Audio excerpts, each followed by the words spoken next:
Fala galera, podcast Linha de 3 aqui de volta. Nono dia do Mundial. Senhores, sofrido. A turma passou o dia respirando fundo porque quem se acordou às 9 da manhã para ver Brasil e Costa Rica esperando um jogo mais suave, quase morre do coração, né? Primeira partida começou testando o coração do torcedor brasileiro, um 2-0 com requintes de crueldade, né? Sim, o Brasil começou jogando naquele pique que jogou contra a Suíça, né? E a Costa Rica, apesar de... Assim, eu acho que a Costa Rica não causou maiores complicações porque, apesar disso, ela não conseguia se impor. E a defesa do Brasil hoje também estava jogando muito bem. E o Brasil volta para o segundo tempo já com Douglas Costa, né? Uhum. E, e aí muda totalmente a cara do jogo. E acho que até dá para perceber que Tite falou com alguns atletas e com a equipe no vestiário, porque Gabriel Jesus, por exemplo, volta fazendo o que ele tem que fazer, que ele não fez nem no jogo contra a Suíça, nem no jogo de hoje. E o time voltou bem mais esperto no jogo. O Brasil fez um segundo tempo bom. Na verdade, o fim do primeiro tempo já foi o Brasil já vinha melhorando, né? Sim. E acho que a alteração travou tudo, né? E aquele lado direito ali passou a ser bem mais utilizado. E Fagner acabou. Eu critiquei ele muito no primeiro tempo e no segundo tempo ele fez um jogo bom. Uhum. Nada de espetacular, mas fez o que tinha que fazer. E aí, depois de muitos gols perdidos, sai aquele gol e o Brasil desencanta, né? Foi um jogo que, na análise que a gente tinha feito ontem, eu disse que seria um jogo truncado, mas que o Brasil conseguiria resolver logo a questão de fazer um gol, descer para o intervalo já vencendo. E foi o contrário do que eu imaginava, porque na verdade a gente só veio conseguir Uhum. abrir o placar aos 45 do segundo tempo. Então foi um jogo que deixou o torcedor brasileiro apreensivo, cada minuto que passava a apreensão aumentava, e não só o torcedor, mas também os jogadores, isso a gente vai discutir já já também. Só que eu queria começar falando dos pontos positivos, que foram as mudanças de Tite, Douglas Costa e Firmino no lugar de Paulinho, que foi uma mudança ofensiva, não foi uma mudança Uhum. 6 por meia dúzia e nem conservadora, foi uma mudança ofensiva. E a mudança de William por Douglas Costa já no intervalo, não voltou com o time do mesmo jeito. E o outro ponto positivo foi que exatamente o segundo tempo, que Arthur já comentou, que eu gostei do futebol do Brasil, teve um bom número de chances criadas. E o terceiro e último ponto positivo, o bom jogo de Thiago Silva. Gostei muito do jogo que ele Uhum. fez hoje. Bem lembrado. O primeiro tempo foi tão xoxo que as duas análises de vocês pulam ele, porque de fato é um Sim. primeiro tempo morto, que o Brasil ele aceita Uhum.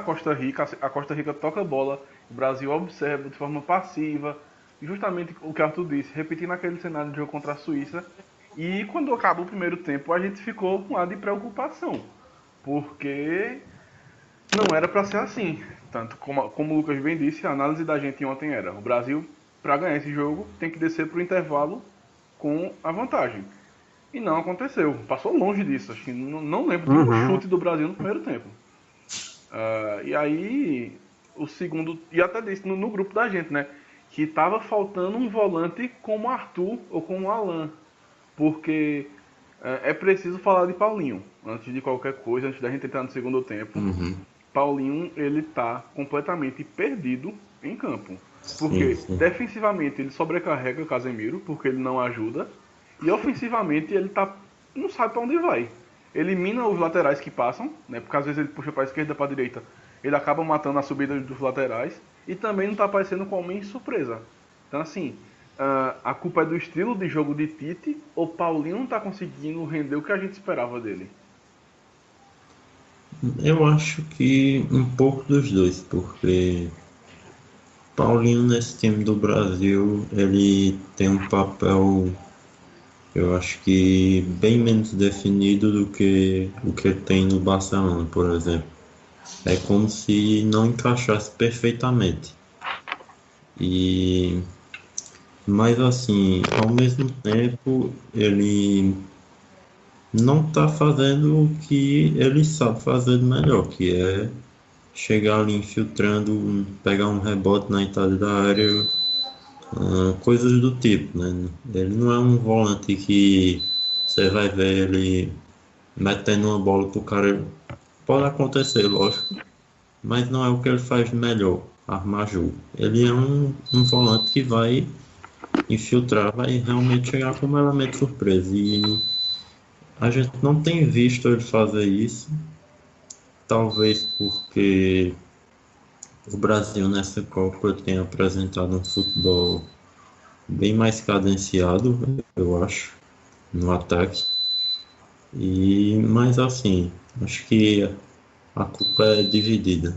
O Paulinho é um dos pontos negativos, não só desse jogo, mas também da estreia contra a Suíça, porque se espera dele um volante que não é volante. A gente tem que entender isso, porque ele não é o cara que vem buscar jogo com os zagueiros ou que vai estar ali no começo de uma construção de jogada, como o Casemiro faz. E essa é uma função básica dos volantes. Ele não faz isso em momento nenhum. E se a gente for parar para analisar, ficar assistindo só o jogo dele, o posicionamento dele durante o jogo, ele joga muito mais como um segundo atacante ali por trás de Gabriel Jesus do que como um meio campo. Ou seja, ele tem muito essa função de infiltração, de ser mais um no ataque, de achar um espaço que ele esteja livre para receber e empurrar a bola para o gol. E que ele fez isso muitas vezes e muito bem, tanto no Barcelona, quanto no Corinthians, quanto na seleção brasileira com o Tite. Só que o problema ele não está fazendo isso, não fez em nenhum dos dois jogos. Eu acho que nos dois jogos só teve uma chance, aquela que ele perdeu contra a Suíça, não foi? Que ele bateu de esquerda. E, ao mesmo tempo que ele não faz as suas jogadas de ataque, ele também não ajuda na marcação, ele não ajuda na criação do começo de uma jogada, na transição, meio-ataque. Então, ele chegou num ponto que ele está sem função dentro do time. E logo ele, que é um dos caras de confiança de Tite, né? E aí então, é o grande problema. Depois de dois jogos, acho que a gente tem que começar a rever se o Brasil realmente tem que manter Paulinho no time, porque tem boas opções no banco. Mas aí é que tá. Uma das opções, Fred, voltou de lesão agora. Então assim, a gente não sabe como ele tá. E a outra opção é Renato Augusto, que tem 4 jogos oficiais em 6 meses. Não dá pra confiar. Então assim... Também não. Enquanto isso, a gente tem um ponta extra, que é Tyson, que é inutilizado. Então assim, qual é a função de Tyson nesse elenco, além de ser banco? Não era mais útil pra Tite, pra seleção, ter convocado esse meio campo extra, que a gente tanto falou, Arthur, Alan, né? Ou tantos outros, Talisca. Então assim, a gente já começa a ficar preocupado, porque é necessário mexer. Eu já digo de antemão aqui, pro próximo jogo eu colocaria Paulinho no banco e entrava com Casemiro e Fernandinho. Eu acho que as duas opções de imediato pro lugar de Paulinho, eu tenho certeza que ele não vai colocar mais um dos de ataque, né? Acho que ele só fez isso hoje porque era preciso mesmo. A ocasião de jogo, né? Mas as opções, quais são as opções para ocupar o lugar do Paulinho? Fernandinho, Fred, e Renato Augusto, correto? Tem mais alguém? Não, Acho só que não, isso. né? Pronto. Vamos lá, analisar um por um. Fernandinho. Faz tempo que ele não faz essa função de um volante ou um meia mais ofensivo. Ele no Manchester City há no mínimo 2 ou 3 temporadas que ele é aquele primeiro volantão do estilo de Casemiro. Então eu não sei como ele renderia nessa função que Paulinho faz. Mas Apesar de já ter antes de jogado, tu né? Junto completar, com. eu acho que aí mudaria o esquema do Brasil. Eu acho que ele não precisa fazer essa Exatamente. função. Ele tem a qualidade Isso, no passe, isso. ele Também. pode ficar ali no Eu meio, sem Demais. chegar muito no ataque, só distribuindo, sendo o primeiro Uhum. cara ali. De Casemiro pra ele e dele pra Coutinho. Tá ligado? Então pode continuar. Pois é. Segunda opção, Fred. Fred, sim, tem mais qualidade no passe. Fred é mais ofensivo do que Fernandinho. A posição dele no Shakhtar é exatamente desse meio campo, que não é um meio atacante e também não é um volante. Ele é aquele meio ali de transição, que tem qualidade no passe, que chega no ataque, também ajuda na defesa. E Renato Augusto também pode fazer essa função, só que eu acho o Renato Augusto tecnicamente abaixo de Fernandinho e Fred. Uhum. E também na questão fisicamente, né? Porque a gente sabe que o Renato Augusto, ele se mexe muito bem, porém ele não tem tanta velocidade para ficar fazendo a transição ataque-defesa o tempo inteiro. Então, exatamente o que Guilherme disse, eu ficaria, se eu tivesse que escolher entre os três, ficaria com a primeira opção, colocaria Fernandinho no lugar de Paulinho, e aí o terceiro jogador de meio campo poderia ser o próprio Coutinho, que já está sendo, e aí junto com o Neymar, Gabriel Jesus ou Firmino e Douglas Costa. Eu acho que Douglas Costa também, acho que tu vai puxar o gancho daqui a pouco, né? Tu vai ganhar a vaga de Willian. Sim. Inclusive já é a próxima do roteiro aqui, a próxima coisa que eu ia falar. De que assim, o Willian hoje foi totalmente nulo na partida. Né? Ele tentou uma vez no primeiro tempo e deu um chute que puta merda. Parece que tá jogando futebol americano. E aí, Douglas Costa entra no lugar dele e de cara a gente já vê uma mudança de postura da seleção brasileira. Começa a ser mais incisiva, começa a atacar mais. Então assim, eu acho que pela segunda vez na Copa do Mundo, né, que 2014 o Willian chegou cheio de expectativa, não correspondeu. 2018, a mesma coisa. Assim, pra mim, Douglas Costa já pede passagem nesse time titular. também acho que esse próximo jogo é uma boa ocasião para testar, né? Para ver como ele inicia de titular.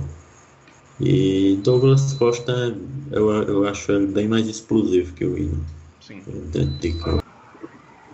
Mas, assim, o Willian não tem realmente sido efetivo. Ele hoje, assim, ficou bem limitado por causa de Paulinho e Fagner, eu acho. Mas, mesmo assim, uma grande parcela da culpa é dele. E o Brasil não pode mais, se quiser avançar a partir da próxima fase, não pode mais negligenciar o lado direito como tem feito. Porque é um time que só joga pela esquerda, contando sempre com o Neymar. E tendo a opção de bons jogadores pela direita, não pode fazer isso. É suicídio. Fica previsível, né? Demais. Como ficou hoje. Exatamente. Eu concordo com os dois. A atuação de Willian foi abaixo. Tem o que eu falei, que eu tinha comentado durante o grupo, que ele não teve a passagem de Fagner em nenhum momento no primeiro tempo, e a atuação de Paulinho também, que joga pelo lado direito, também foi nula. Então ele ficou sozinho no primeiro tempo. Porém, ele não, em nenhuma das vezes que ele tentou driblar, cruzar, chutar, ele errou todas. Então ele também tem a sua parcela de culpa, e não acho que seja injustiça tirá-lo do time. Acho que Douglas Costa entrar seria uma substituição normal e que eu acho que está bem provável de acontecer.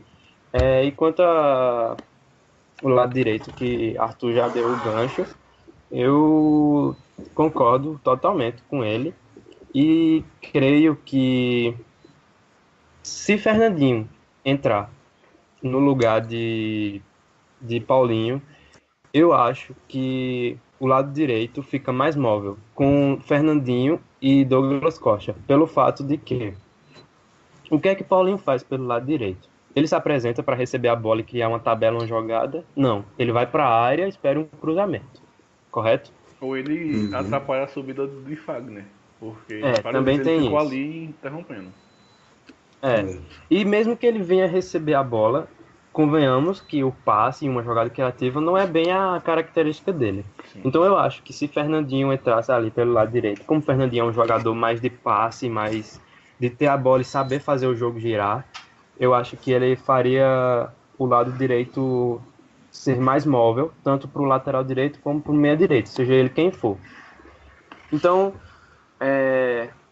a gente tem boas opções para esse lado direito. Tá ruim? Tá, mas a gente tem boas opções para mexer, tem boas opções de mexer de estilo também, até porque Douglas Costa é canhoto, então é um Uhum. estilo de jogo diferente, né? Sim. Puxar para dentro, bater, ou puxar para dentro e dar um drible mais incisivo, sem ficar o tempo todo indo para a linha de fundo.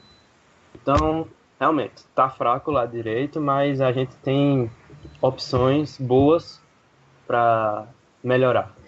De fato, e assim, a gente fala em justiça tirar o William, mas bicho, é seleção brasileira. Então, assim, o cara que tá no banco, ele não é ruim não. Ele tá entre os 23 melhores do Brasil. Então, já tá mais que provado que, por esse começo de Copa, o William não tem mais vaga nesse time titular. E aí a gente começa a falar do segundo tempo, né? Já com essas mudanças e tudo mais. Mas o que o Brasil precisava ser no segundo tempo é ser frio. Porque o jogo se apresentava complicado, o Brasil precisava vencer e enfrentava uma seleção que estava dando um certo trabalho. Então, assim, a seleção precisava ser fria, ter calma. Foi ou não? Eu acho que na maior parte do tempo não, mas também acho que isso foi um pouco, assim, variou um pouco de jogador para jogador. Porque Douglas Costa, por exemplo, eu estava achando ele muito mais tranquilo que a maioria dos jogadores. E já Casemiro, já Neymar, Neymar não tem nem o que falar. A gente vai conversar E daqui a pouco, eu acho, né, sobre ele. Neymar vai é um caso falar à mais parte. sobre Ele isso. tem que ser a parte, exatamente. Mas assim, Casemiro, por exemplo, eu achei que sentiu a pressão. Sim. E enquanto Firmino, por exemplo, não achei que sentiu. Douglas Costa não achei. Jesus também não. Então, acho que coletivamente o time até que não sentiu muito, porque estava até conseguindo se organizar, mas individualmente teve alguns casos ainda. O jeito que o Brasil jogou no segundo tempo, na questão de criar jogada e de ficar tocando bola no ataque, coisa que a gente tinha pedido muito no primeiro jogo, mostrou que a equipe foi, de certa forma, fria, assim. Porque Uhum. podia muito bem já começar a fazer chuveirinho, É, a fazer um jogo mais nervoso, né? No sentido da bola, do futebol mesmo. E não foi o que aconteceu. A gente viu um Brasil no segundo tempo muito mais trocando passes, tentando fazer uma tabela, tentando fazer o que tem talento para fazer, né? Uhum. E uhum. mas individualmente algumas peças sentiram o peso de não estar conseguindo fazer o gol, da jogada não estar dando certo, e de uma maneira que a gente tem que falar quando a Guilherme dá o gancho, porque tem muita coisa para discutir sobre isso. Sim. Mas se for falar de maneira, respondendo a sua pergunta, de maneira geral, tiveram mais jogadores frios e calmos do que Isso, os que não ficaram. Sim. também Então acho. acho que sobreviveu a esse teste e é um teste que pode se repetir no mata-mata. É muito provável que isso aconteça de novo. A seleção vai precisar ser fria, vai precisar ser calculista. E que bom que no primeiro teste conseguiu passar essa barreira. E aí o segundo tempo se apresentou de uma forma que o Brasil começou a ser incisivo, a achar espaço e a finalizar. Só que faltava capricho. né? Porque Neymar Isso. teve uma boa chance, aí acho que foi mais mérito de Navas, mas teve um lance de Coutinho que a bola sobrou para ele sozinho, ele bate chapado em cima de Navas. Então assim, É. começou a dar aquele medo de que a bola não estava entrando, não importava o que a gente Uhum. fazia, né? Jesus acertou uma cabeçada no travessão, então assim, parecia que a bola não ia entrar. Sim, e isso contribui ainda mais pro nervosismo. Já acho que agora a gente já pode falar. O jogador que mais sente esse peso de não estar conseguindo vencer é o menino Neymar. E a gente vê isso sempre. E não é só na seleção brasileira. Quando o Barcelona tá perdendo, ele fica nervoso também. Quando as seleções eram treinadas por outros treinadores, ele também ficava nervoso.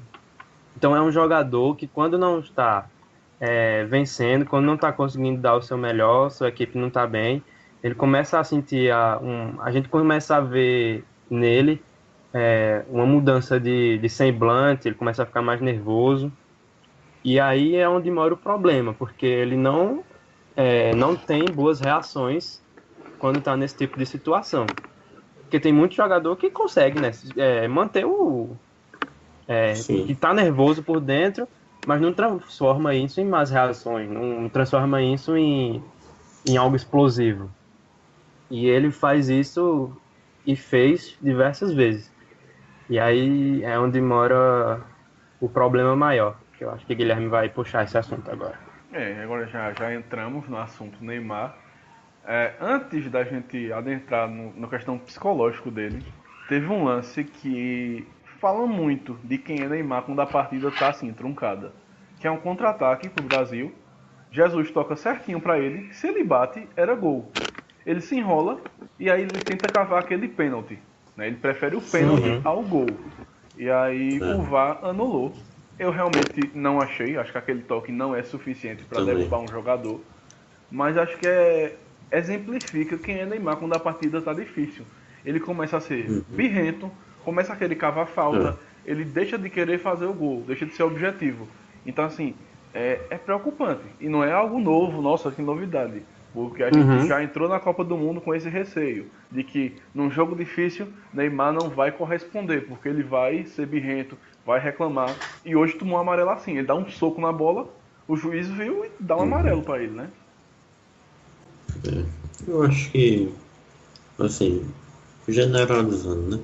Cada caso é um caso, mas eu vejo mais ou menos assim. Tem três tipos de jogadores em situações assim. Os que reconhecem suas limitações e deixam o time jogar, independente. Os que reconhecem suas limitações deixam o time jogar até certo ponto, mas conseguem ser decisivos em alguns momentos. E os que se descontrolam e ficam ansiosos não conseguem jogar, como é o caso do Neymar. Ele, isso é algo que eu já venho percebendo nele há muito tempo.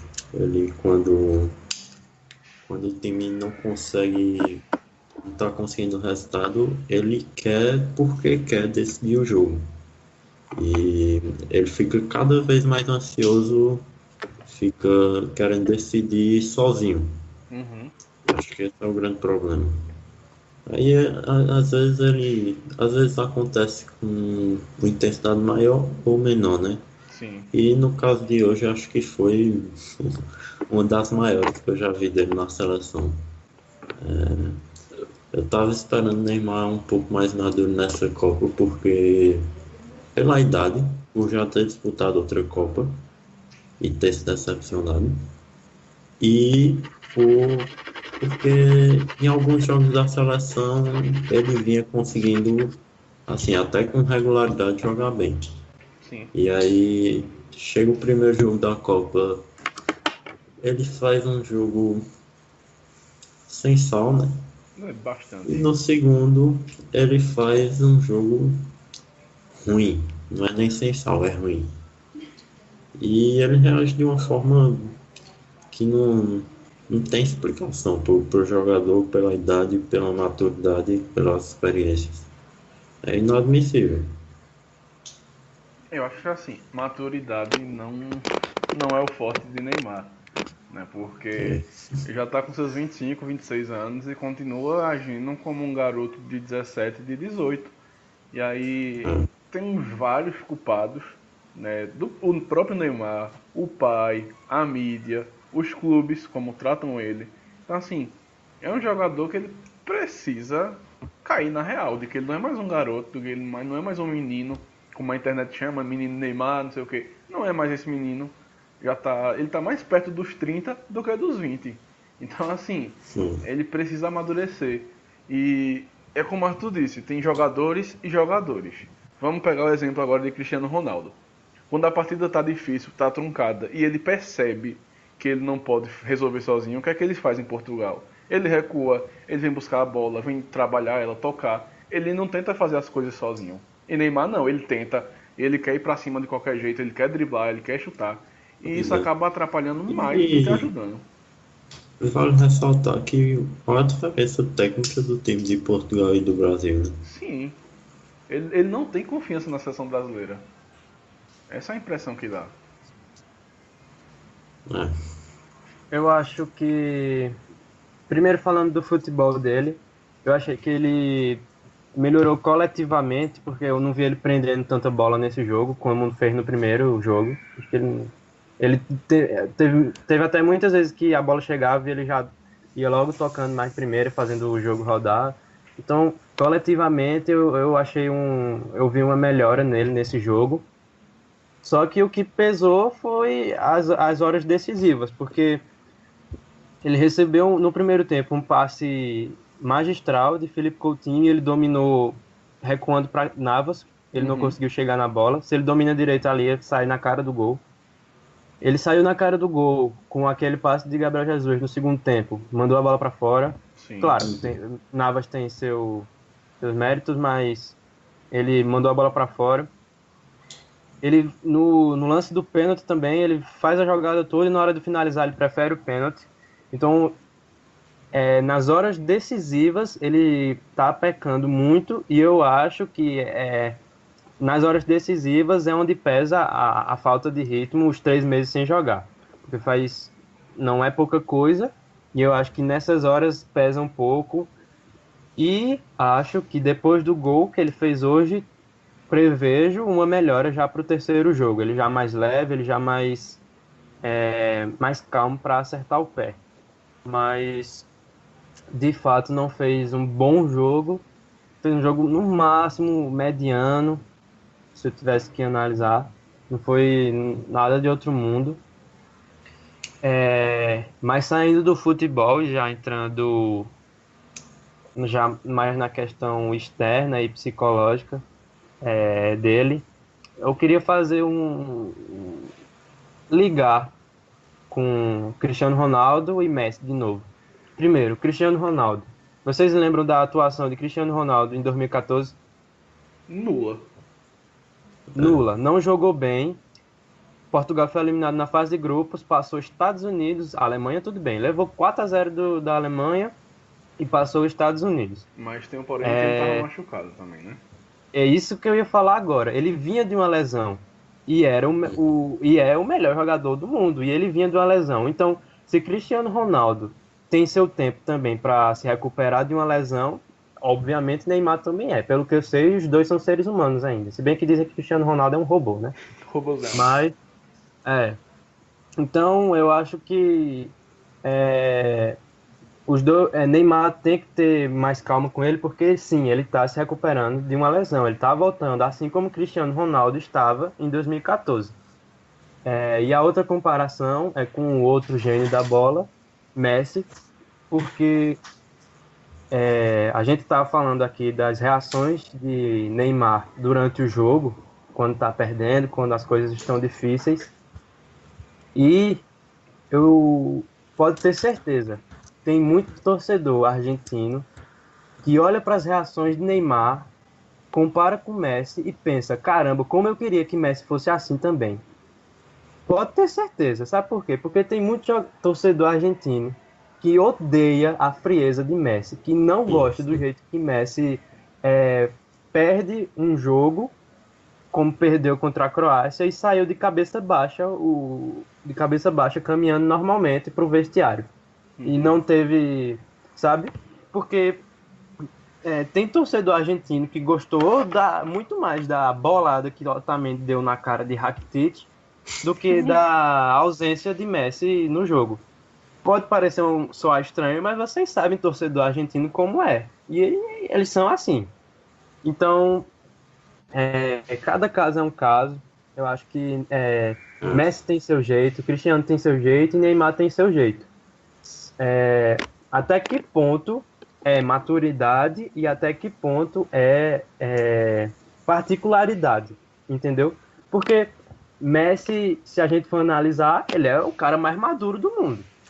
Porque ele tá sempre ganhando ou perdendo, ele tá no seu nível no seu nível psicológico sempre, tá naquele mesmo nível sempre.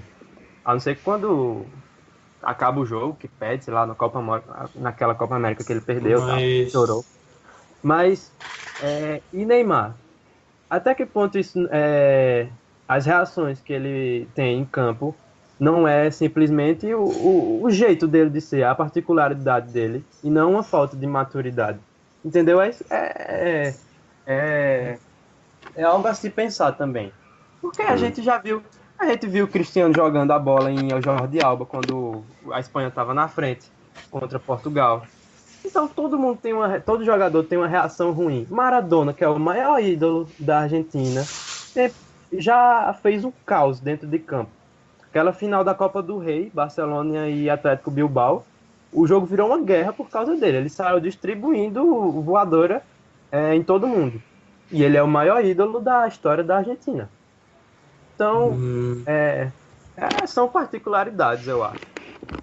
Eu concordo em parte contigo, porque eu acho que realmente é questão de personalidade, mas eu acho que a questão toda é como o jogador lida, independente de personalidade. Porque você vê Messi, ele não tem uma personalidade explosiva, mas você percebe que ele sente o jogo, às vezes. Eu percebo, pelo menos. Não sei Mas não se reage, vocês concordam. entendeu? Exatamente. Ele não reage de jeito Essa nenhum. é a E diferença.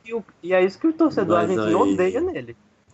Isso aí eu concordo, mas por outro lado, eu acho que a questão é saber lidar, não importa se você, como você lida. Não tem uma receita para lidar, eu acho.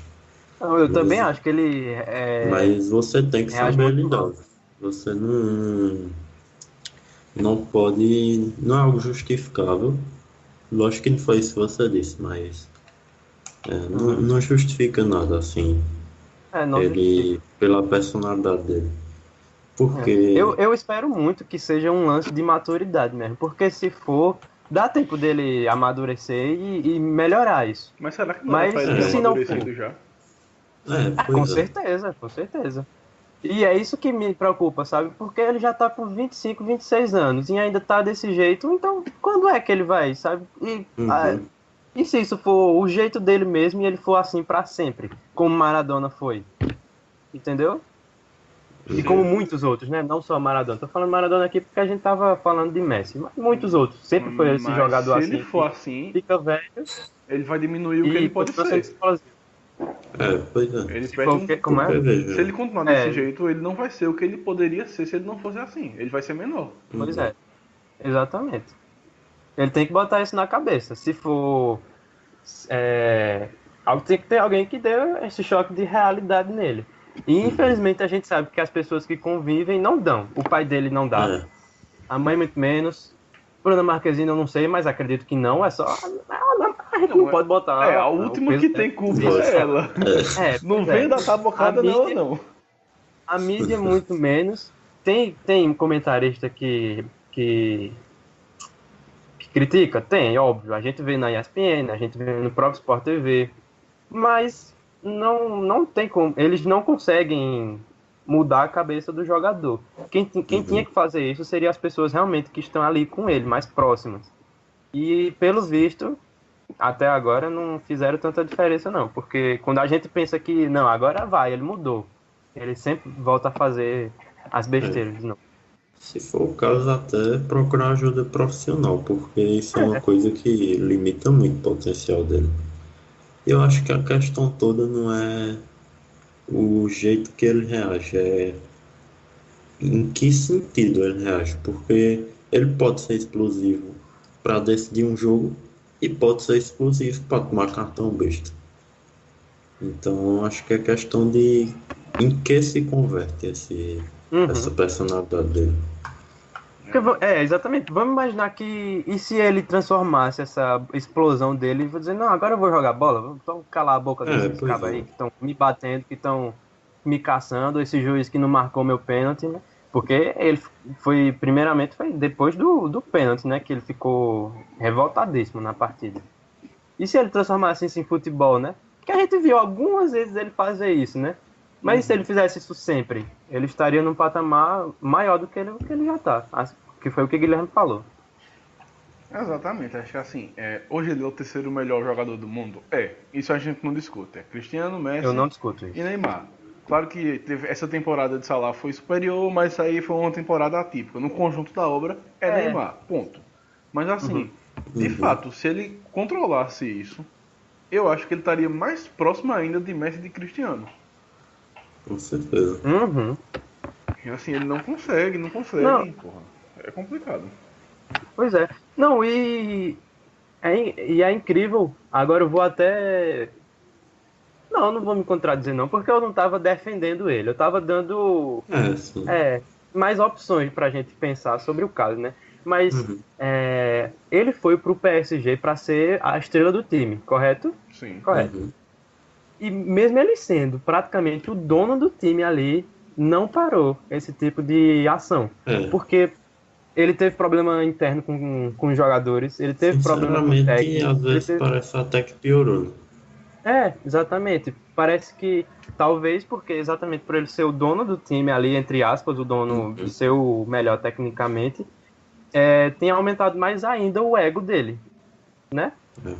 Então, e convenhamos, os melhores anos de Neymar foi no Barcelona, ao lado de Lionel Messi. Não tem como negar isso. Para mim foram. Foi o ano que ele evoluiu taticamente, tecnicamente, que ele até amadureceu, porque a gente passou muito, muito tempo sem ver Neymar metendo em alguma besteira, pelo menos no clube, né? E Uhum. na seleção também, ele ficou um tempo que estava até tranquilo. E aí, quando a gente pensa que está tudo bem, volta a ter esse tipo de polêmica e de má reação. Sim, sem dúvida. Então, assim, não sei, bicho. Assim, imagina um jogo de semifinal, truncado, 0 a 0, tudo dando errado, e Neymar é expulso. Então, assim, Uhum, É, ele pode comprometer a equipe a qualquer momento, sabe? Eu acho o temperamento de Neymar, ele lembra muito o que é Felipe Melo. Porque, assim, ele pode estar jogando muito bem, mas numa hora dá a porra nele e ele é expulso. E aí ele deixa o time na mão. uhum. exatamente. Não, e isso virou. Isso veio acontecendo com tanta frequência que quando o jogo tá difícil, a primeira coisa que a gente pensa é isso, meu Deus, o Neymar vai começar a cair, vão começar a bater nele e ele vai querer responder, porque. E sem contar, pior ainda, falar uma coisa agora pior ainda. Os adversários estão de olho nisso e vão É, provocar ele. é. E isso vai ser horrível para a seleção. Então, realmente ele já está já está numa idade mais avançada em questão de maturidade, mas ao mesmo tempo dá tempo dele ainda melhorar e me contradizer, né? Que não seja só uma particularidade dele, não seja só a personalidade dele e que ele consiga mudar isso, porque dá tempo, se ele quiser evoluir. Sim, sim, dá tempo, dá. Mas, enfim. Assim, eu acho que hoje, apesar de tudo isso que a gente falou, eu achei ele menos tóxico do que ele foi contra a Suíça.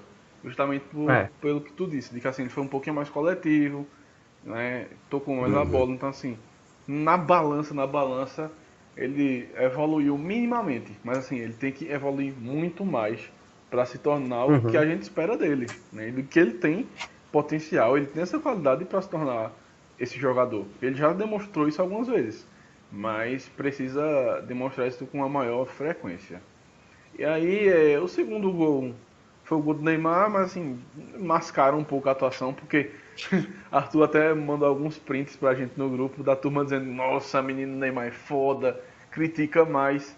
Mas assim, vamos com calma no Oba-Oba, né? A gente sabe que o torcedor de Vitórias, ele esquece mesmo, e o gol significa que a partida foi perfeita.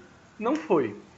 Mas também a gente precisa ter um pouco de cuidado na hora de criticar, porque eu vejo gente pegando pesado demais com ele. Sim. E aí o choro dele no final do jogo é um desabafo, né? De que, porra, peraí, eu tô tentando, vamos com calma. O que a gente não pode negar nunca é que ele tenta, né? Sim. Ele não se esconde do jogo. É o mesmo caso de Messi também, fazendo outra ligação. Que a gente não pode nunca dizer que Messi não tenta jogar pela seleção argentina. A gente tava comentando isso ontem, eu acho, não foi, Sim. Guilherme?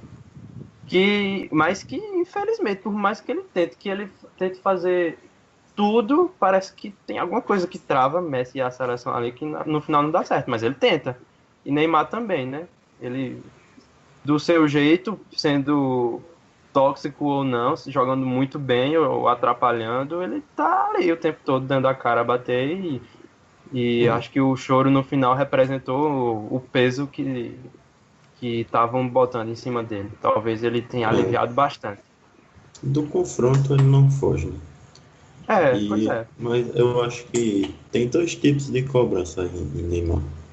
Uma é a cobrança natural do torcedor que quer e espera e sabe que ele pode jogar melhor. E a outra é a cobrança de quem odeia ele e quer que ele jogue mal e não espera que ele jogue cada vez pior. E isso é totalmente injusto e desproporcional. Pois é, Neymar é aquele tipo de jogador que tem torcedor extremista, que ou endeusa ele por ele empurrar a bola para dentro do gol sem goleiro, como fez hoje, ou que odeia ele, quer que ele quebra a perna e não joga nunca mais pela seleção. Então eu acho que isso bagunça muito a cabeça dele, porque eu tenho certeza que esse tipo de torcedor chega até ele também, ele não é tão blindado assim não. Então, é difícil a gente... Porque vamos se colocar no lugar dele. Ele tem o jeitão dele, o jeito dele mesmo, né? De ser um cara mais... De estar sempre na mídia, de ser um cara...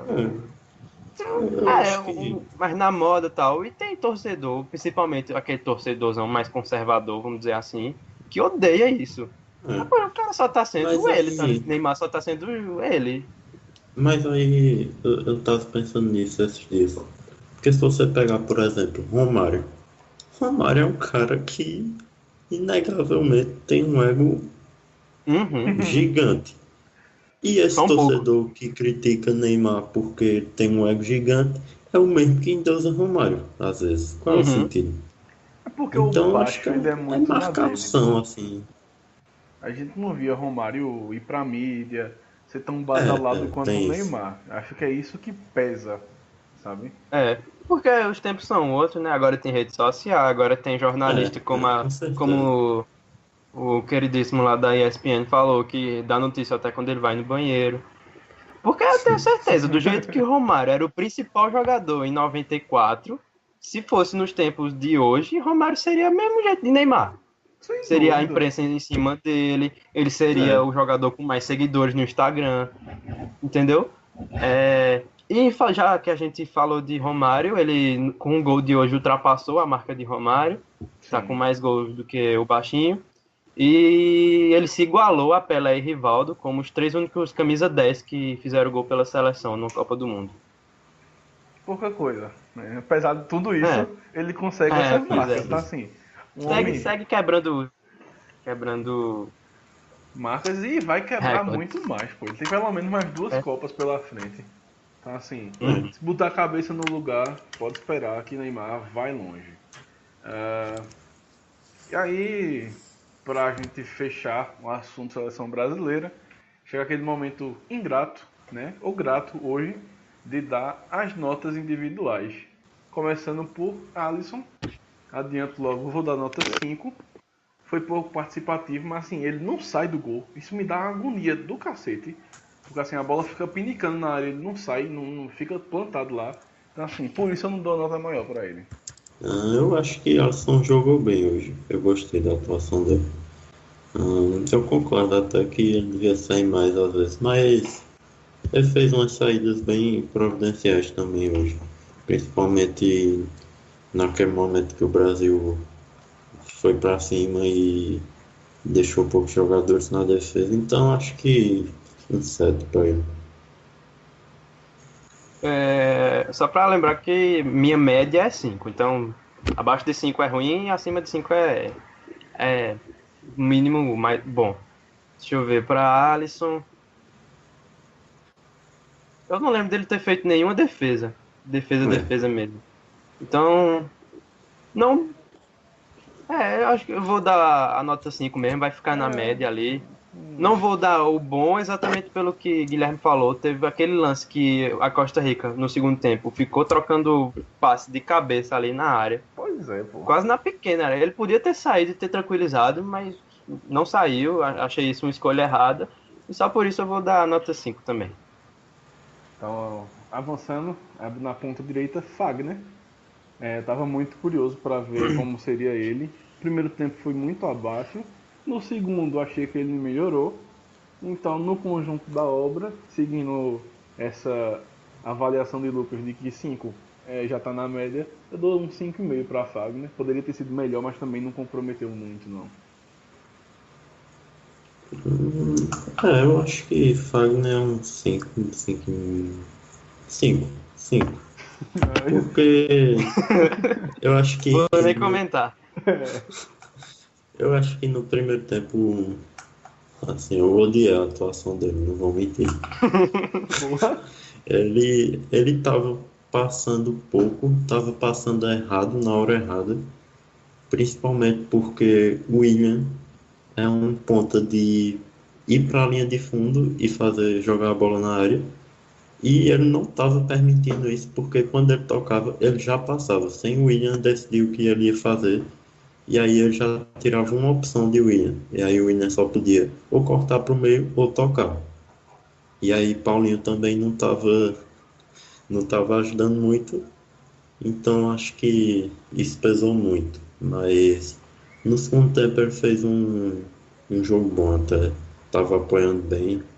Teve até um lance perigoso ali que ele jogou uma bola na área, se eu não me engano. E acho que é isso. Eu dou a nota 6 para ele. Eu também não gostei do primeiro tempo, exatamente pelo fato de não ter apoiado bem. E num jogo contra a Costa Rica, a gente esperava um Fagner mais ofensivo. Talvez ele tenha sentido, primeiro jogo de Copa do Mundo, né? Tal. Tem isso também. Mas a gente tem que analisar o futebol, então não foi bem. Mas no segundo tempo ele já estava, eu achei ele mais tranquilo, já deu algumas passadas, mas também não vou dar mais do que 6, porque eu não lembro dele dando um cruzamento, não lembro dele, sei lá, criando uma jogada que Danilo e Daniel Alves sabem criar, mas também não comprometeu e fez a bola pelo menos girar ali, tocou bem, então dou a nota 6 para ele. E graças a Deus não foi expulso também. Então, só por isso eu devia dar 9. Já foi uma superação isso. Não, 9,5 ali, ó. Só de consideração, não ser expulso. E aí a gente chega à dupla de zaga.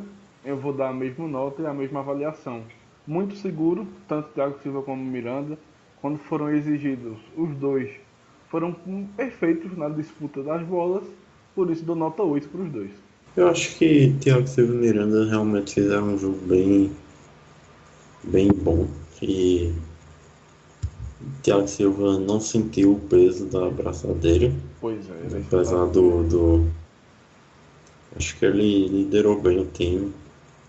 E na verdade eu acho que em 2014 ele já estava sabendo ser líder, mas quando chegou aquele momento que mais precisava, ele decepcionou. Então, não dá para ainda julgar que ele deve ser o capitão dessa seleção. Mas hoje ele fez um bom jogo e Miranda também foi bem seguro, então 7,5 para os dois. Eu dou também a nota 8, compacto com o Guilherme. E exatamente pelo fato de ter achado eles bastante seguros e ter gostado muito da participação deles, mais de Thiago Silva, no segundo tempo, quando o time estava fazendo a blitz. Que eu vi, Sim. algumas vezes o Thiago Silva estava ali mais avançado, fazendo aquilo que a Espanha costuma fazer com Piqué e Sérgio Ramos. Óbvio que não fez do mesmo jeito e tal, mas ele estava ali na frente e eu vi, eu não sei se vocês repararam, que teve uma certa hora que Thiago Silva bateu boca, acho que, não sei agora se foi com o Neymar, se foi com o Coutinho, algum deles, e daquele jeito, como um capitão mesmo. E eu gostei de ter visto isso, que eu não tinha visto com o Marcelo no último jogo, por exemplo. E eu gostei acho que disso. liderança não falta a ele, não. E no final do jogo, ele deu a entrevista que chegou para Neymar, deu um abraço nele, disse: é isso aí, cara, chora mesmo, bota para fora que no próximo jogo já vai estar melhor, né? Então, ele teve essas duas atitudes de capitão que eu gostei, e quanto ao futebol, eu achei seguro também. Miranda, a mesma coisa, então nota 8. Aí, fechando a linha de defesa, Marcelo. Eu acho ele um caso muito curioso de que ele é o Ronaldinho Gaúcho da atualidade. Calma, não é na bola, mas de que o que ele joga no clube, ele não joga na seleção. Então, assim, o que Ronaldinho jogava no Barcelona, ele não jogava no Brasil, e o que Marcelo joga no Real Madrid, ele não joga no Brasil. Assim, de novo, uma partida morna de Marcelo, não sobe tanto, não apoia tanto, defensivamente também não é tão seguro. Então eu vou dar nota 5, assim, vou dar, assim, não interferiu, também não ajudou, foi bem meiota pra mim. Eu acho que é bem por aí mesmo. Ele não estava conseguindo. Quando ele apoiava, ele não conseguia dar aquela chegada que ele tem no Real Madrid, ao lado esquerdo. Porque ele não conseguia. Ele conseguiu até um chute, eu acho, no jogo todo. Sim. E não estava metendo bola na área, não estava fazendo nada de perigoso. E defensivamente não tem nem o que falar, né? Então acho que 5 é uma nota justa mesmo. Eu dou. Tu deu quanto, Arthur? Sim. Eu vou dar a nota 5,5 por causa do cruzamento que ele deu para Firmino no primeiro gol. Que foi na cabeça de Firmino ali. Ele viu o Firmino se movendo. Pode não ter participado tanto, realmente, como a gente espera. Mas, pelo menos nessa hora decisiva, ele fez uma boa jogada. Ele deu um chute de fora também, de perna direita. No primeiro tempo ainda. Então, mas pelo fato de não estar jogando, acho que nem 70% do que ele jogou essa temporada no Real Madrid. E olha, ele não veio de nenhuma lesão, tá tudo bem com ele, vem em boa fase. Então, acho que tá na hora dele se acertar mais ali com o Neymar, com o Coutinho, aparecer mais. Então, eu dou 5,5. Eu ia falar justamente isso. Será que ele não tá acanhado por ter Neymar e Coutinho naquele lado? Tem isso também. Cuidado. Foi essa. Eu reproduzi um áudio aqui sem querer, desculpa. Esse rapaz, ele gosta disso, tá ligado? Ele põe assim uns áudios aleatórios. Mas... Bota Maradona aí gritando. Mas é isso, assim, acho que Marcelo, de fato, ele tá meio acanhado por ter Coutinho e Neymar. Então, assim, é bom ele começar a jogar, porque se ele, Coutinho e Neymar se entenderem, meu amigo, aquele lado esquerdo fica potente.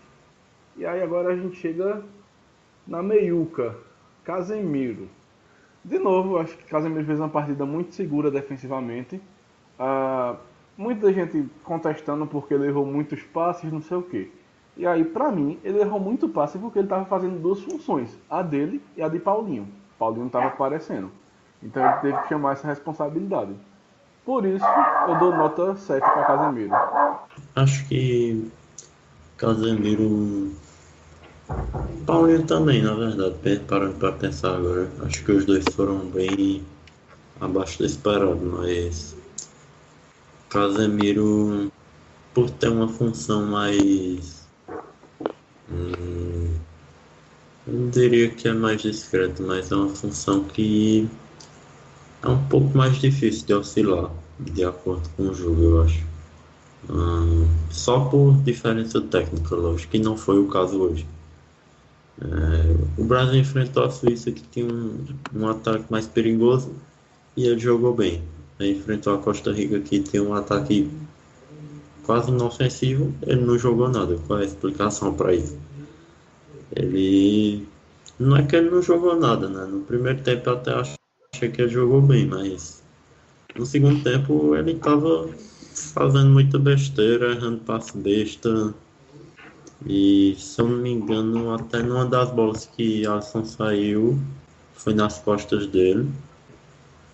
E então acho que ele podia ter feito um jogo bem melhor, dou 4 a ele. Porra! E Paulinho, assim, 4 não porque. Pelo que ele podia apresentar, sabe? Não acho que não foi tão abaixo, mas ele podia ter sido bem melhor no jogo. E Paulinho, acho que um 4 tá de bom tamanho também, porque o que ele atrapalhou não foi brincadeira. E não, ele realmente não tá conseguindo fazer a função dele. Quais foram as notas de vocês para os dois? Eu não. Pra Paulinho eu ainda não dei não, mas pra Casemiro eu dei 7. Acho que foi bem. Até o segundo gol saiu dele. Tu deu 4. Pros Tu dois. tá putaço com ele. Eu também achei uma partida segura dele, Casemiro, porque o que eu tô achando muito uma virtude de Casemiro é exatamente dele ser um jogador, um volante frio, né? Um volante que você consegue sentir segurança nele, né? Quando ele pega na bola, você tem a certeza de que ele vai dar um passe certo, tal. E isso é importante para um primeiro volante, é importante para a posição dele. Mas de fato, ele no segundo tempo errou os passes, como o Arthur falou, mas acho que pelo conjunto da obra, de novo, eu vou dar um 6 para ele, porque eu não achei que ele decepcionou, não. Eu achei que ele jogou bem com mais erros do que costuma ter. Acho que foi isso. Então, realmente ele foi abaixo do que costuma ser, mas não foi mal, na minha opinião. Então eu dou a nota 6. E só para reiterar, acho que não vai dar para ele ser reserva no próximo jogo, porque o jogo é decisivo, né? Que a gente tinha falado sobre isso. Se o Brasil já entrasse numa situação mais tranquila, podia ser reserva, porque tem amarelo e tal, mas acho difícil, porque o próximo jogo é bem decisivo. E o jogo também muito físico, então assim, vai precisar de Casemiro. Uhum. E aí a gente chega a Paulinho, não vou falar muito, 4. É isso aí. Pra mim foi o pior do jogo. Arthur também deu 4, não só falta tu, né? Eu já dei, né? Arthur já comentou. Eu dou a nota 4 também. Não, mentira, eu dou 3,5. Só, porque... diferentão. Não sou só eu que sou indeciso. Eu dou 3,5 porque, além de ter jogado mal, eu digo que ele jogou pior ainda porque era a Costa Rica. E numa seleção como a Costa Rica, a importância dele deveria ser maior, porque numa seleção que entra tão fechada, ele é o jogador que está ali em campo exatamente para achar brecha, para quebrar essa linha, para aparecer de surpresa, para infiltrar, e ele não conseguiu fazer isso nos 67 ou foi 62 minutos que jogou.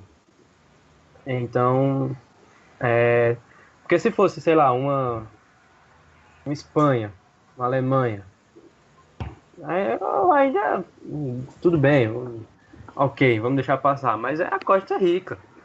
O Brasil estava jogando em cima e precisava muito dele. E ele não apareceu. Sem contar que atrapalhou muito, então 3,5. Assim, Paulinho hoje foi nulo e anulou o time. Então, assim, parabéns a ele. Um bosta. Fechando o meio campo, o homem da seleção brasileira nessa Copa, Felipe Coutinho. Foi uma partida mais discreta dele comparado à Suíça, mas ainda assim muito participativo, muito coletivo, buscando bola na defesa de novo. Então, assim, e foi muito inteligente no lance do gol, né? Ele percebeu que a bola se ofereceria para ele e ele só podia dar um biquinho ali, e foi o que ele fez. Então, 7,5. Eu acho que Coutinho, apesar dele ter jogado um pouco abaixo do outro jogo, eu acho que ele merece um 8 justamente porque quando o time mais precisou dele, ele não amarelou e ele foi inteligente para fazer o gol. E assim, apesar de não ter feito aquilo que a gente esperava, ele fez um bom jogo também. Dou 7,5 também, pela leitura que ele teve no lance do primeiro gol. Ele saiu feito uma bala lá do meio de campo, parecendo que já sabia que a bola ia sobrar para ele ali. Achei uma leitura de jogo. E se não foi leitura de jogo, foi no mínimo um posicionamento muito bom. E achei que ele repetiu a boa participação contra a Suíça, só que menos participativo. Acho que basicamente foi isso. Ele jogou bem, só que com menos toques na bola, sem ficar aquele roda-roda o tempo todo que ele estava contra a Suíça, para lá e para cá. Na defesa, no ataque, em todo canto. Hoje ele estava mais no canto dele e jogou bem. Sim. Aí a gente chega ao trio ofensivo. Começando com o Neymar, né? Assim, a gente já falou até demais dele, mas eu vi, ele tentou. De fato, o temperamento dele atrapalhou muito, ele errou muito, mas buscou o jogo, tentou aparecer, fez o gol, poderia ter sido melhor, então eu vou dar uma nota 6 para Neymar, acho que tá de bom tamanho. Neymar, eu acho que pela situação de jogo e por ele só ter jogado, assim, ele até acho que eliminou alguns erros, mas alguns persistiram e esses são bem delicados, como a gente já falou. Então, ele só começou realmente a jogar como ele joga quando o Brasil começou a ganhar. E eu vou dar um 4 para ele também. Esse rapaz tá com um rancor no coração. Porra! Porque ele entrou em campo, 2 porque ele fez um gol e 1 porque ele deu uma lambreta.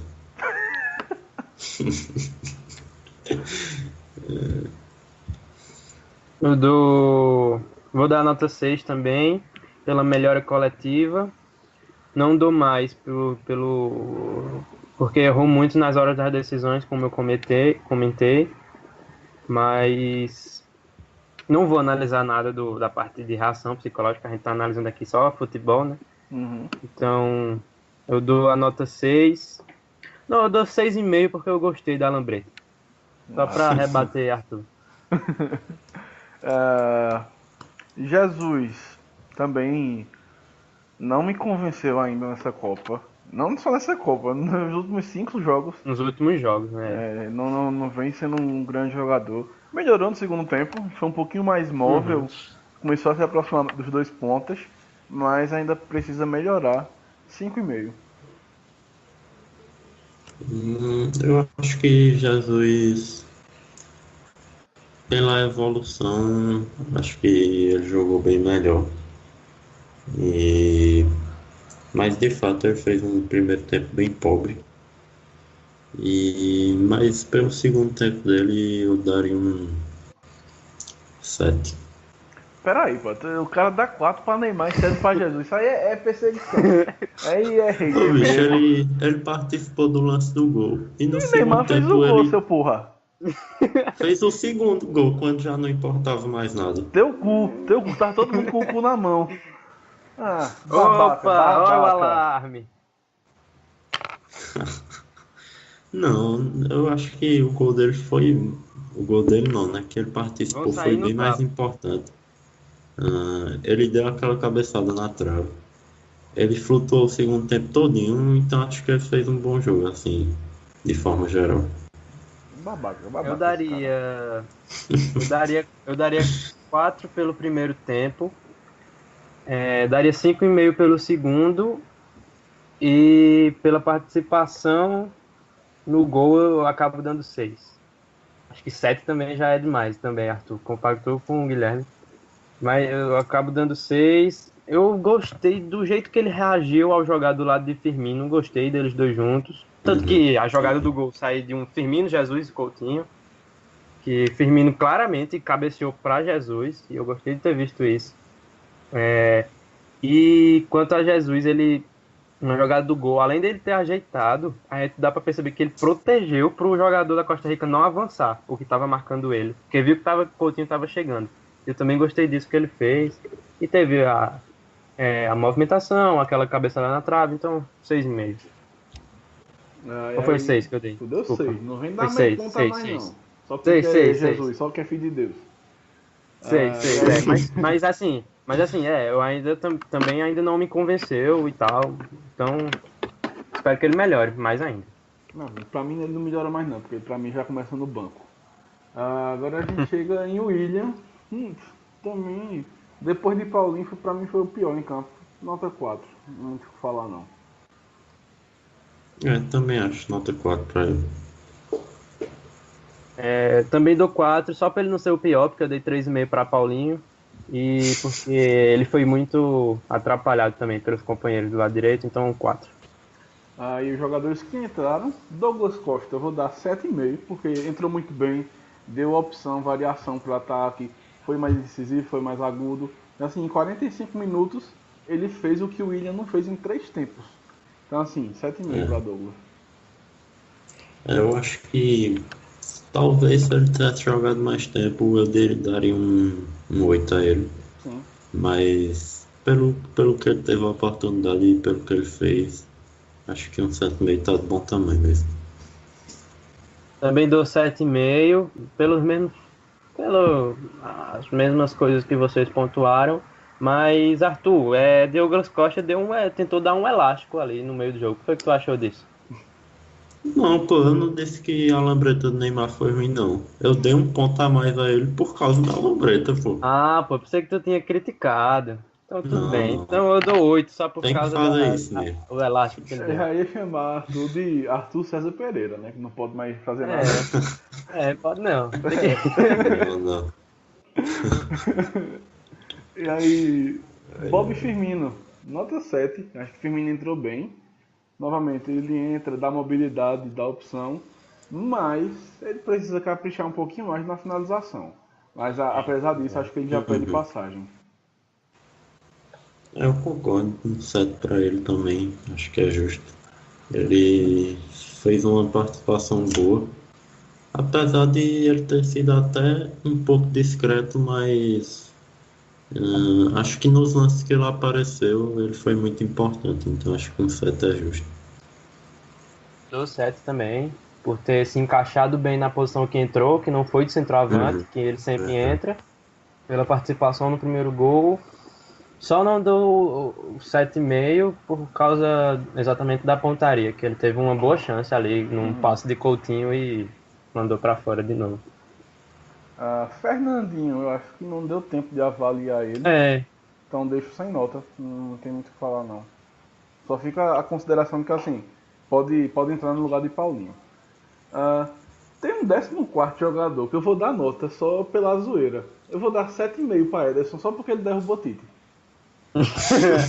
Não, a Ederson merece 10, bicho. Ao tamanho do meme que ele deu pra gente, pô. Velho. Eu acho dou que 10 10 também. Não, 7,5 Justiça. porque ele não é do Manchester United. Eu só não dou 11 porque só vai até a 10. Assim, É que eu tinha dito, pô, Ederson pode não entrar nessa Copa do Mundo, mas ele já fez a participação de mito dele, porque o cara derrubar o professor Adenor foi sensacional aquilo, bicho. espetacular, meu Deus do céu. E falando no homem, tá aí, pra mim, assim, se eu fosse pra escolher o cara do Brasil na partida, eu escolheria o professor Tite. Sim, acho que ele foi muito Eu bem. também Leu acho. muito bem o jogo, mudou muito bem. Foi o treinador que a gente espera que ele seja. Então dou 9 Não pra teve Tite. medo. Também acho. A alteração dele foi bem providencial e eu não dá pra saber o que acontece no vestiário, mas pelo que o time voltou no segundo tempo, Sim. alguma coisa ele fez. E então acho que um 9 é justo mesmo. Eu vou dar 10 só por Tam- conta do meme. Caiu, vale mais um ponto, né? Apoio Neymar tirou 10 nessa porra. Ele tirou, oxi, 10, hora 10. Ué, falando também em cair, dou- caiu alguma coisa aí. Eu também vou dar a nota 10 pelo ponto extra aí que a gente deu, o justíssimo, Com mas certeza.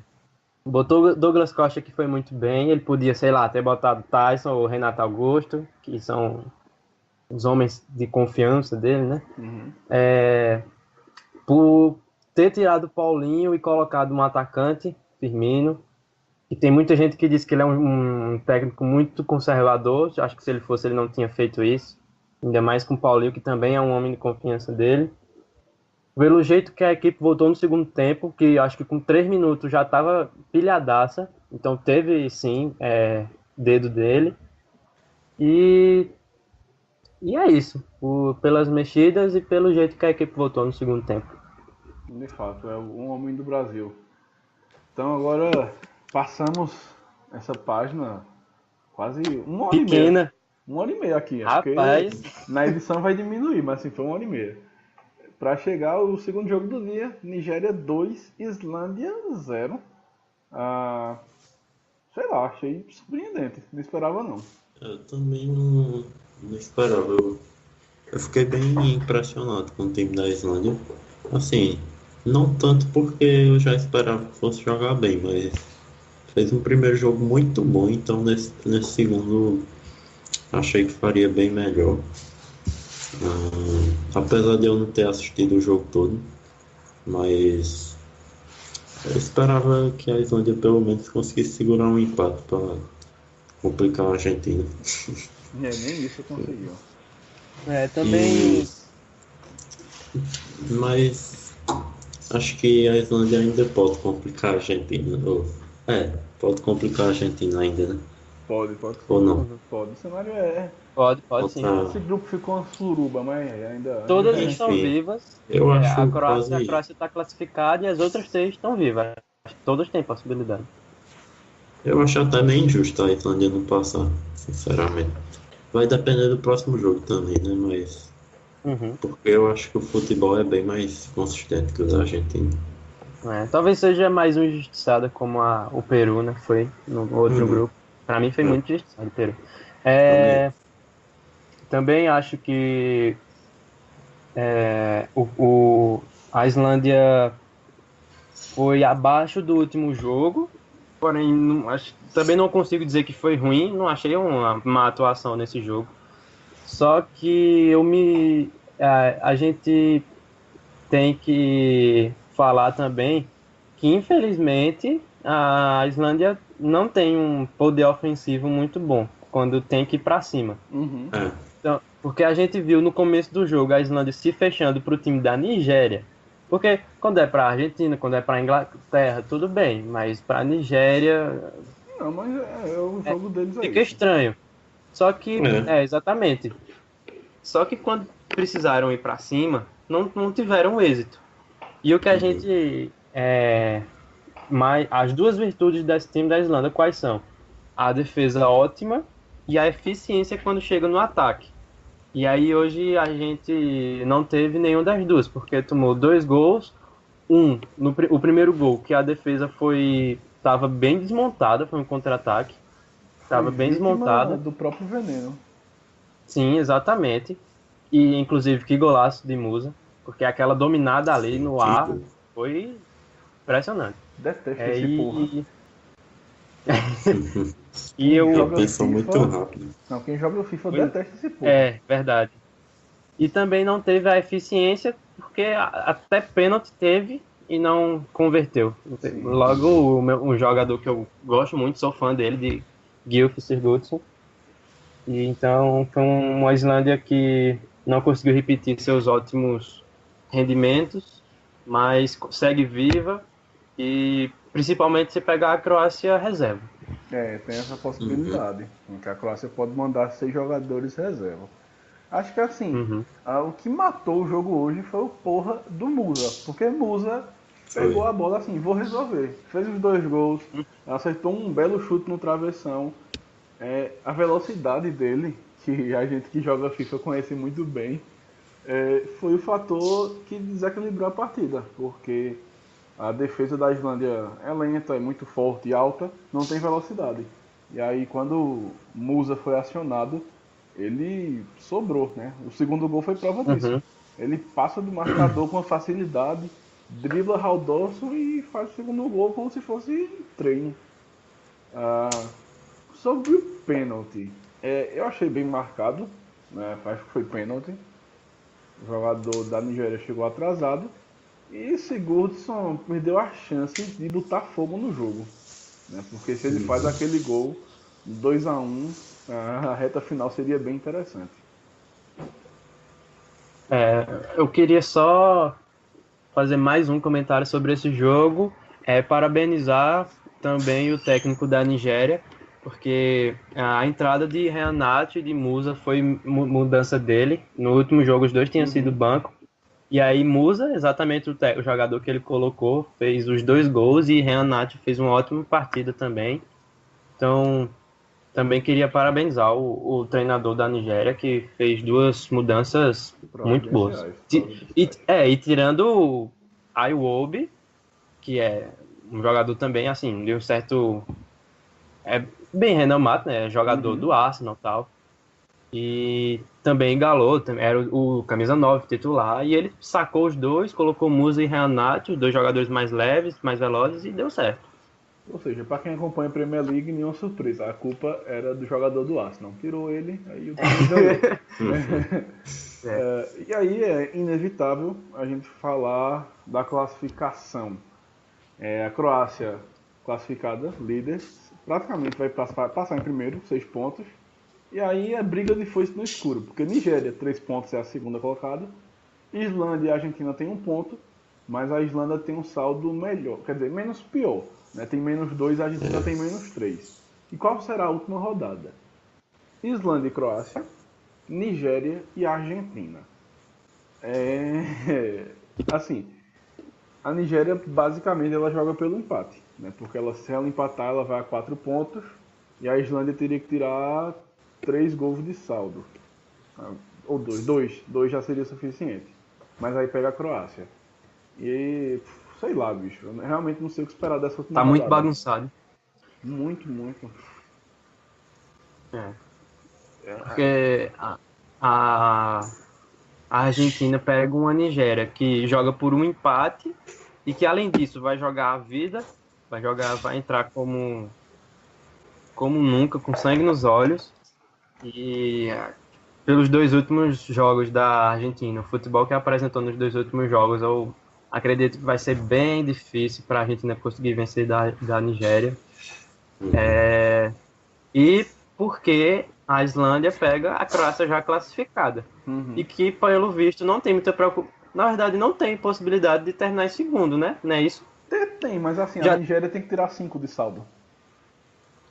Pois é, então eu acho que a Croácia. Só se a Nigéria fizesse 5-0 na Argentina. Pois é. Então a Croácia entra bem despreocupada. Já tá com a primeira colocação já garantida e vai entrar.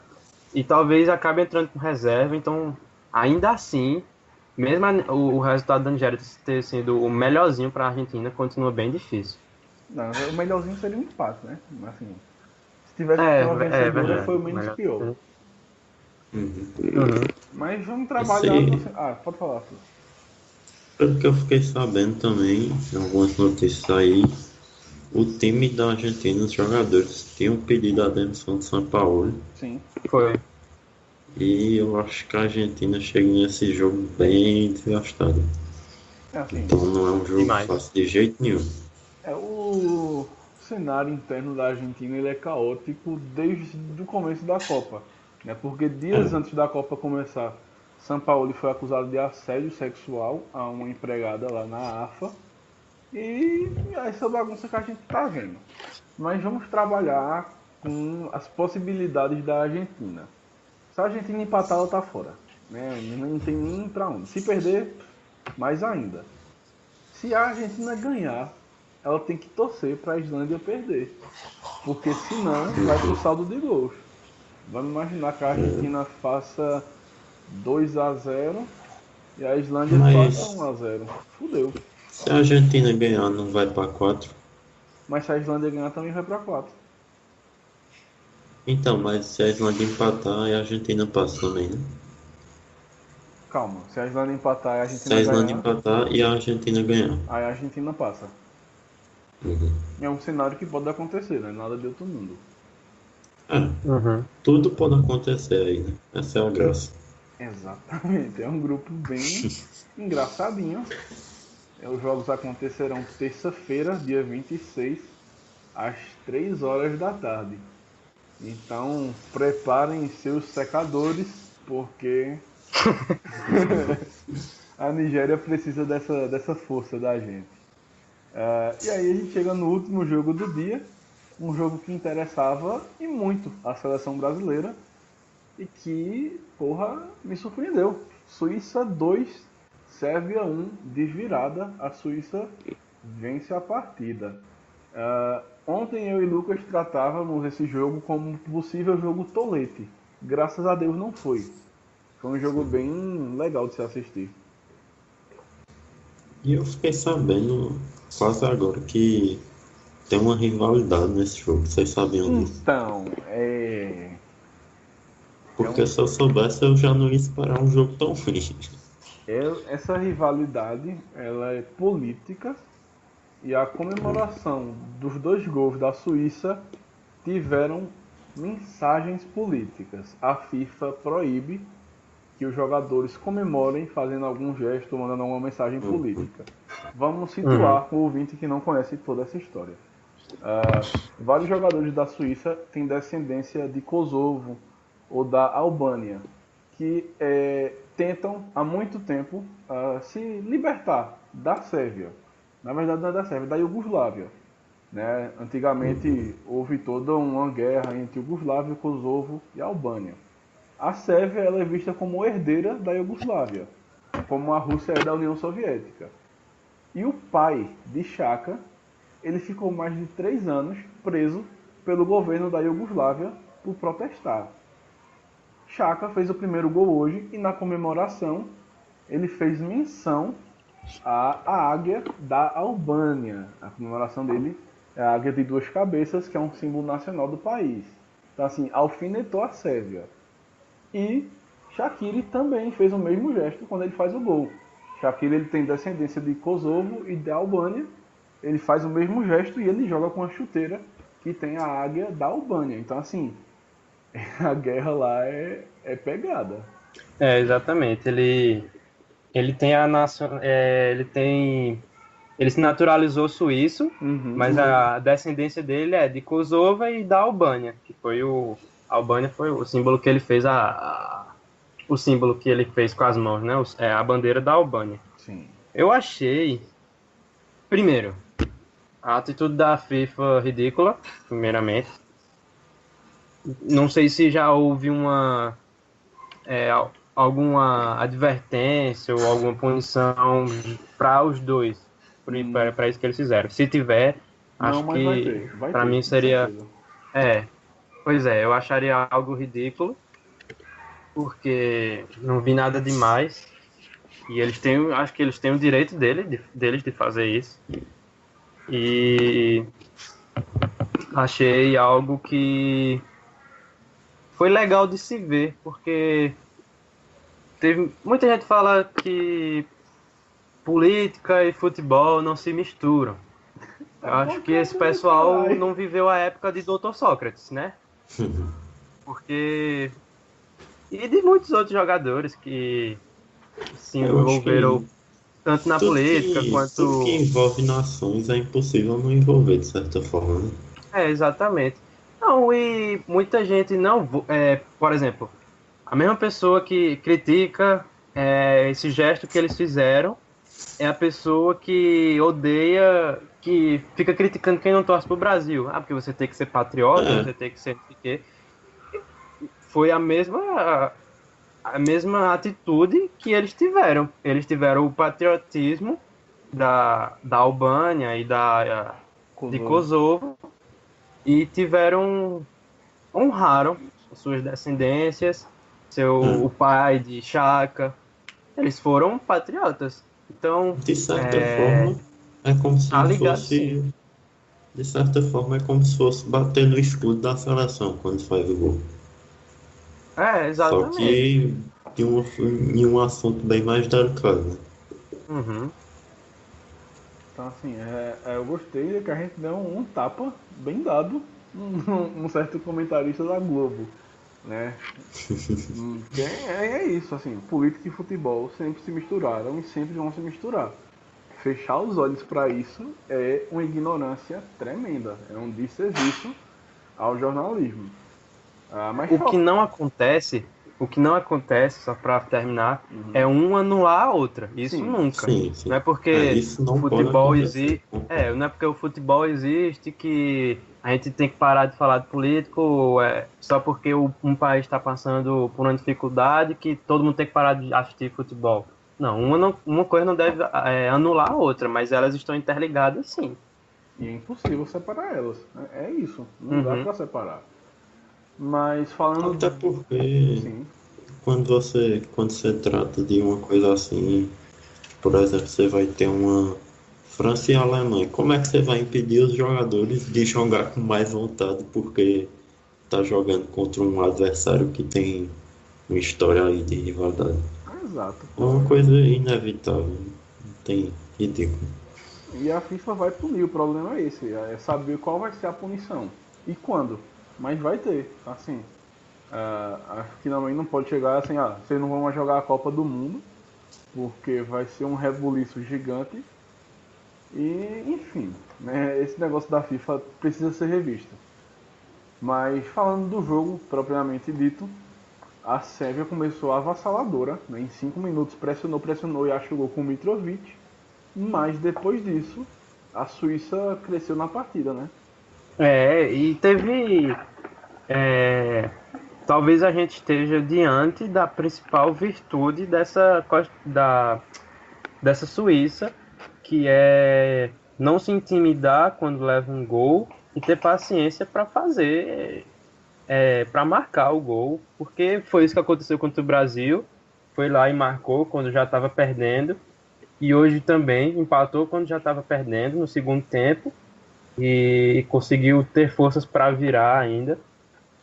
E eu achei surpreendente porque, pelo primeiro tempo, a Sérvia foi bem superior à Suíça. Eu até fiquei impressionado com o bom futebol da Sérvia. Uhum. Só que, infelizmente, aconteceu um pouco do que aconteceu contra o Brasil. A Sérvia não matou o jogo e deu espaço para a Suíça, que não desistiu, foi lá e conseguiu fazer os 2 gols com muito mérito. E o primeiro gol, que pancada de Chaka. Foi a Uhum. mais de 100 quilômetros por hora. Então, assim, indefensável para qualquer goleiro. E o segundo gol, num contra-ataque. Então, assim, o que eu observei da Sérvia é que deixa muitos espaços na defesa. E o Brasil vai precisar trabalhar justamente nisso. Né? Porque o resultado embolou de vez o grupo. Então, assim, era o pior resultado possível para o Brasil. Era uma vitória da Suíça hoje. Né? Porque, pela primeira vez, a nossa geração vai para um terceiro jogo com chance real de ser eliminado. O Brasil, ele tem chance de ser eliminado e não é pequena. Uhum. Porque qual é a situação? O Brasil é líder com 4 pontos e 2 gols de saldo. A Suíça, 4 pontos, 1 gol de saldo. E a Sérvia com 3 pontos e saldo 0. Para o Brasil, um empate basta. O empate ele passa pelo menos em segundo. Mas a Sérvia vai vir para cima, vai vir para matar. E eu não espero que a Costa Rica vá segurar a Suíça. Então assim, o grupo ficou chatinho. O Brasil tinha a possibilidade de estar agora numa situação bem tranquila, caso a Sérvia ganhasse da Suíça, mas a Sérvia vacilou, acabou atrapalhando esse planejamento da seleção brasileira, e a gente vai ter uma última rodada com emoção, sim, podem esperar que vai ter emoção, porque todas estão brigando. Não é que nem o grupo da Argentina, que pelo menos um já está classificado, a Croácia. Não. O do Brasil, todos estão brigando para ficar pelo menos... não tem nenhuma classificada, né?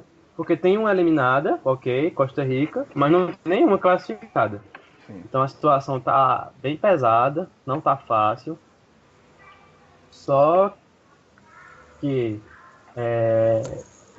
a gente vai ter que, mais do que nunca, confiar na qualidade técnica do Brasil. Porque o Brasil é o melhor time, inquestionável isso, e tem que fazer sua parte. Tem que ganhar da Sérvia e ponto final. Os outros que se virem. Primeiramente tem que ganhar da Sérvia, apesar do empate já ser praticamente suficiente para passar a seleção. Aconteceu o cenário que a gente mais temia e que a gente mais disse aqui, que é o Brasil chegar contra a Sérvia precisando de resultado, que senão ia matar a metade do Brasil. Aconteceu. Aconteceu. Pois é. Mas assim, tem um agravante, eu acho, de que o jogo é na quarta-feira às 3 da tarde. Às 11 da manhã já vai ter rolado os jogos do grupo da Alemanha. Então o Brasil ele entra em campo sabendo quem é o primeiro e quem é o segundo do grupo F. Então assim, pode acontecer o que tu lhe falou no grupo, do Brasil entrar escolhendo adversário. E isso é perigoso. Eu acho que o Brasil não deve fazer isso, porque é um risco e que o Brasil não precisa correr. E quem passar em segundo provavelmente vai ser pelo reflexo do futebol que apresentou. Então, acho que não tem justificativo para o Brasil fazer isso, e acho muito difícil a fazer, mas é uma possibilidade. Porque assim, vai depender muito de amanhã, né? Porque vamos ver se a Alemanha vai chegar viva ou não. E aí agora a gente avança para amanhã, né? Para arrematar os 3 jogos de amanhã, começando com o jogo das 9 horas, Bélgica e Tunísia. O que é que vocês esperam da possante geração belga? 4-0 para a Bélgica. Olha, Arthur. eu confesso que a Bélgica me surpreendeu um pouco assim, não porque eu duvidava do elenco ou algo do tipo, mas pelo que vinha sendo a Copa, eu achava que a Bélgica fosse ter um pouco mais de dificuldade. Mas diante da situação, acho que 3-0 Bélgica. 5-0 Bélgica. Também. Todo mundo tá confiante, né? É o perigo. Exatamente. Vai ser 1 a 0. Vai zicar. Vai ser 1-0 pra Tunísia. É a intenção, porra. Tu não entendeu, não. A intenção da gente é essa. Eu acho que a Bélgica vai conseguir repetir o bom futebol pelo fato de eu não ter visto eu ter visto uma Bélgica, um time em campo. Não foi um 3-0 contra o Panamá, que foi 3 gols achados, que foram 3 jogadas individuais pelo talento de cada jogador. Não, eu achei que foi um time que construiu 3 gols e que jogou bem. Eu gostei muito da Bélgica na sua primeira rodada. O Panamá não foi uma presa fácil, porque se tinha terminado o primeiro tempo ganhando e não terminou. Então, gostei e acho que repete. 4-0 para a Bélgica. Aí o segundo, aí meu amigo, os próximos 2 jogos vão decidir muita coisa. Meio-dia, Coreia do Sul e México. Se o México vencer e a Alemanha pelo menos empatar, o México já está classificado. Dito isso, 2-0 para o México. Eu também vou de 2-0. Acho que o México já mostrou que tem futebol para isso. Caramba, bicho, eu dou... Não sei, eu tô curioso para ver como é que o México vai se comportar contra uma seleção mais fraca. É verdade. Então, mas é porque a Coreia do Sul, não gostei do futebol que ela apresentou no jogo de estreia. É mais fraca. Acho que Osório vai se sair bem também. Eu dou 1-0 pro México. Sofrido. Sofrido. Matando o mexicano. Ah não, Son fez gol no outro jogo, não foi? Quem? Son Sei não. Não, fez não? sei não. Foi 1-0 só pra Suécia. Ah sim, acho que ele vai sair dessa Copa sem gol então. Som só fez sombra, entendeu? Piada pra Ei.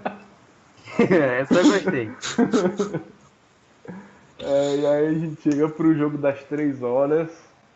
O jogo que todo brasileiro vai acender aquela velinha preta e fazer aquela macumba. Porque é Alemanha e Suécia. E assim, se o México vencer e a Suécia vencer, tchau e benção pra Alemanha.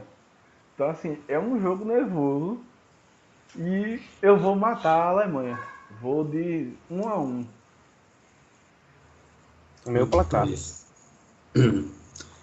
Eu não tinha nem pensado nisso, né? A Suécia ainda pode se classificar. Pois é. Então acho que 2-1 Alemanha. Bem chorado. Ai, toma, você é um babaca mesmo.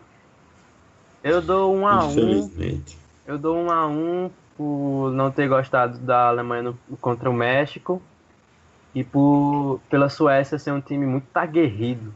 Acho que essa é a palavra certa para a Suécia.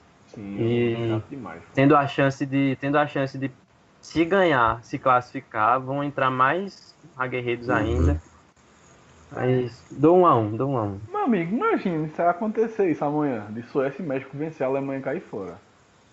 Imagina a Alemanha eliminada com 2 jogos da Copa. A turma vai soltar fogos até quarta-feira, porra. Aí o Brasil pode passar em segundo, pode ser eliminado, porque a turma tá cagando. Pelo menos chegou no terceiro jogo, vivo. Mas talvez na última rodada tava com chance, porra. Muito bom. Mas é isso. Quase 2 horas de programa. Vamos ver como é que vai ficar na edição. Muito obrigado a você que nos ouviu até aqui. Acho que a gente não precisa mais falar da porra do canal no YouTube, já tá muito bem divulgado. Mas você caiu aqui de paraquedas, né? Às vezes tem isso. Procure lá no YouTube, Linha de 3. Todos os programas já estão lá, desde do primeiro até esse. Então é isso, um forte abraço que você nos ouviu até aqui. E até a próxima. Tchau. Valeu.